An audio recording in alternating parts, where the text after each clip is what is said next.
Hi, we are kids from Central Middle School. We're participating in the band Books Week. I'm Noah O'Donnell, and I had The Hunger Games. I'm going to read my favorite part.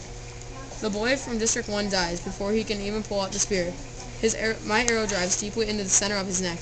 He falls to his knees, heaving in brief reminding of the life by yanking out the arrow, drowning in his own blood.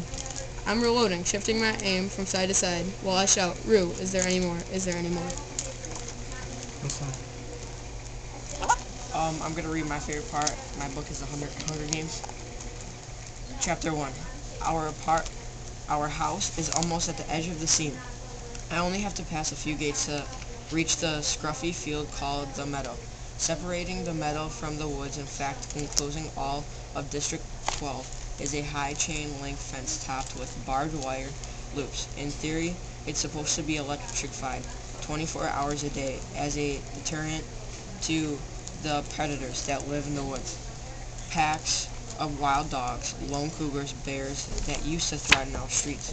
But since we're lucky to get 2 or 3 hours of electricity in the evening, it's unusually safe to touch. Even so, I always take a moment to listen carefully for the hum. That means the fence is live. Right now, it's silent as a stone. Concealed by a clump of bushes, I flatten out on my belly and slide under a 2-foot stretch that's been loose for years. There are several other weak spots in the fence, but this one is so close to home I almost always enter the woods here. Alright, I'll be reading the passage from the book Angels and Demons. Landon's eyes were locked on the brand Illuminati. He read over and over. His work has always been based on the symbolic equivalent of fossils, ancient documents, and historical heraldry. But this image before him was today. Present tense, he felt like a paleontologist coming face to face with a living dinosaur. "I've taken the liberty of sending a plane for you," the voice said. "It'll be in Boston in 20 minutes. Landon felt his mouth go dry. An hour's flight. "Please forgive my presumption," the voice said. "I need you here." What is his name? What is his name over here? Leffy. My name is Chris English, Leffy and I'm going to read something from the Catcher. No, what is this? What is this? I went down by a different staircase and saw another fuck you on the wall. I tried to rub it off with my hand again, but this one was scratched on.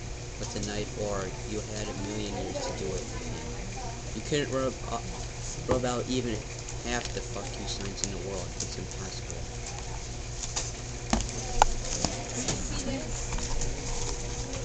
Okay, I have the book Miracles Boys. My favorite part, there used to be a lot of other pictures, but they got burned. New Charlie had a fit one Saturday and burned them all, but we're not allowed to talk about it. Sometimes I wonder what happened to the lady and the dog my daddy saved. There's always stories about people getting saved and then giving the people who saved them money, or people coming along years later and naming their kids after people. But none of that ever happened to us. Thanks for watching, and we support Band Book Weeks.